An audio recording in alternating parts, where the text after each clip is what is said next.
form a band.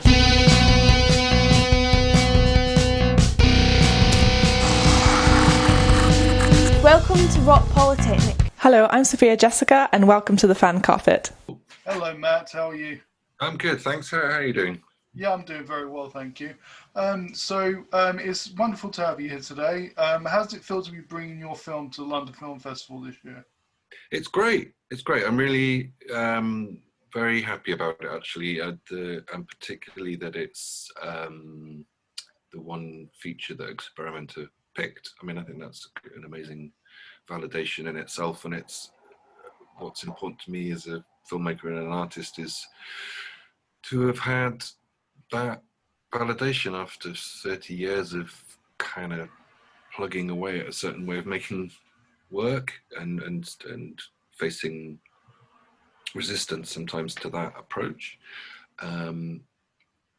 So yeah, there's a bit of a sense of like landing, you know, going right, great, okay, now I maybe I need to worry a bit less in the future about whether backers will question me so much about my approach. Right. So what was it about the film that made you want to tell it on the screen? Well, I should share the origin of how it came about. Actually, the film side of it was in 2010. I had put the 3 songs by the Hippies on MySpace, and this band from Switzerland called Luft got in touch and said, hey, could we do a cover of your song Dallas City Ghost? And I thought, yeah, that would be brilliant, go for it. So they went ahead and did this cover, and while they were working on it, I thought, wouldn't it be interesting to go over to Switzerland and then document them doing this cover, which I didn't in the end do, but that tweaked this idea, which was that bands would cover a song by the Hippies, and the Hippies would then return the favour by covering one of their songs. So it would be a covers exchange project. So the initial idea actually was an album, a CD album, not a film at all. But then I thought, well, if there's all these different groups doing this stuff, let's film it, and that's where it kind of started. Where I made the connection between the cassette and there being a film. And obviously over the 10 years a lot has happened in between, you know, that produced a very different outcome, but that was the origin of it. Great. And for yourself, what was there a defining moment for you to get into the film industry? I got into film, I went to art school, and I got into film through doing experiments with trying to combine photography with performance, documentation, and music and sound. So my approach to it was really as a material to bring other materials together, a medium to bring other materials together, see what I mean?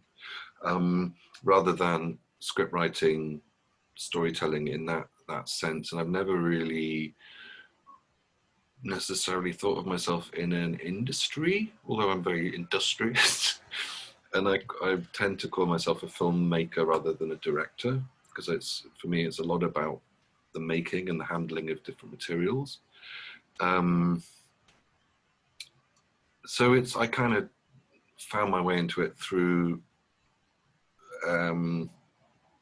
this kind of art school approach, which you can probably see in the film. It's it's not a sort of straight narrative by any means. Okay. And do you have any memories from filming that will stick with you for the rest of your career? In this particular film? Yeah, I mean, I think the whole scene up on the hill there with the bonfire and the kind of apocalyptic end, I mean, that we were up there for 5 or 6 hours, I think, in total. And that's the first time I'd worked with drones. And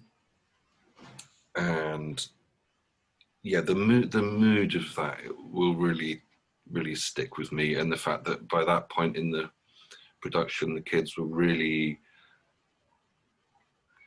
confident in themselves. They knew what we were kind of allowing them to do. They were really expressing themselves. They'd really grown through the production, and you could feel that energy up there on the hill, you know.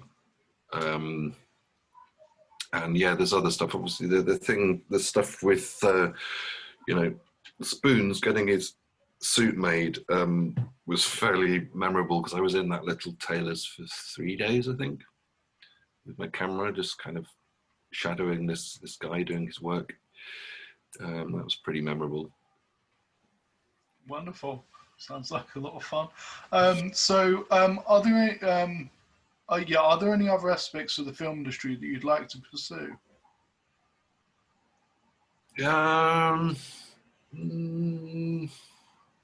I was really interested actually in this time around, where we had a full audio description done for the film, and I got quite involved in that, because I thought I could see that there would be some stuff that would be really complicated to describe just through, if you couldn't see it, to describe it through narration, you know. And so I worked quite closely with the company that did that, and I found that really interesting work. It's sort of interpretative work of image, and how do you describe that as just in written word, spoken word. So there's a little bit of me that could imagine getting into that, you know, as work, but probably not. Okay. Are there any genres that you haven't done yet that you'd like to?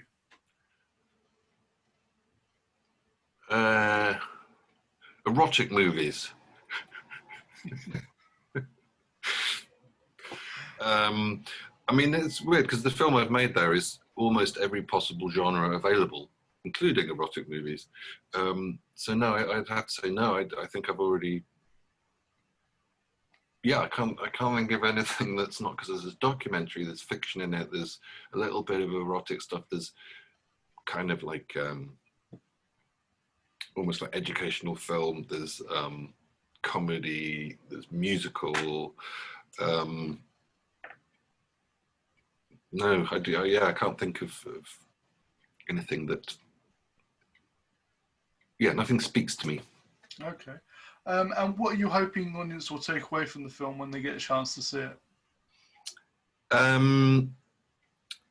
That they are surprised how much they enjoyed a film that, on the face of it, looks like an arty, obscure product, but actually is. They connect with it, the humanity of it, and realize that there's ways of storytelling which are fresh, and that they hadn't maybe imagined were possible,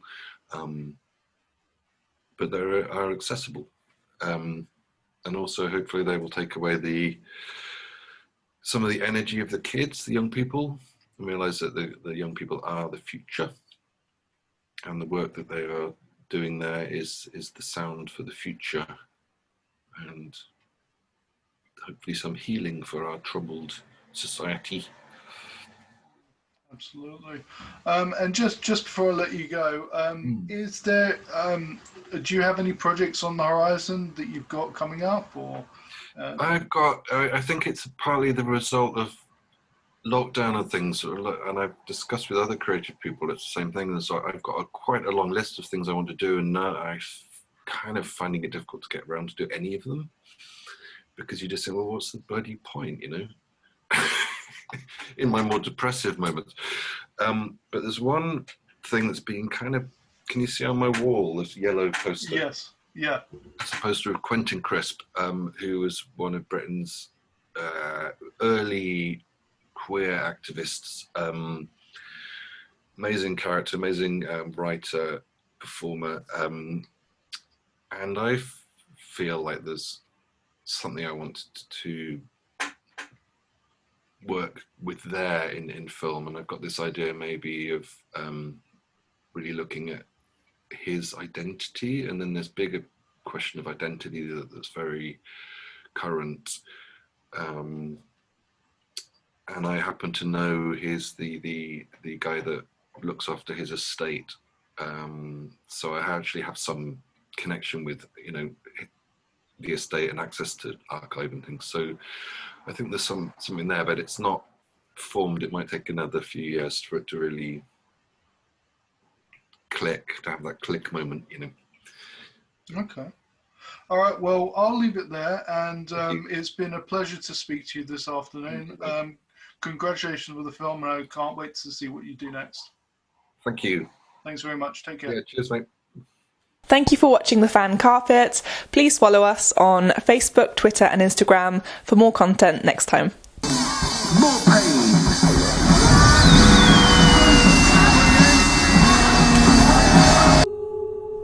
Mother, why did you leave us?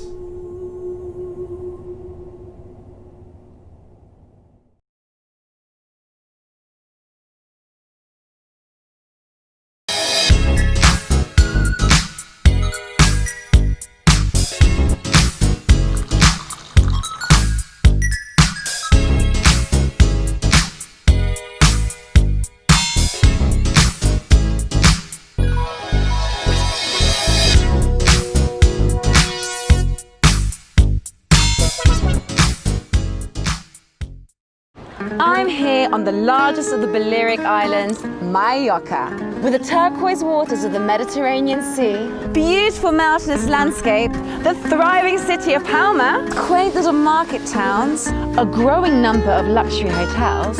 It's no surprise that the likes of Audrey Hepburn and Elizabeth Taylor like to holiday here. So come and join me as I take you round Mallorca.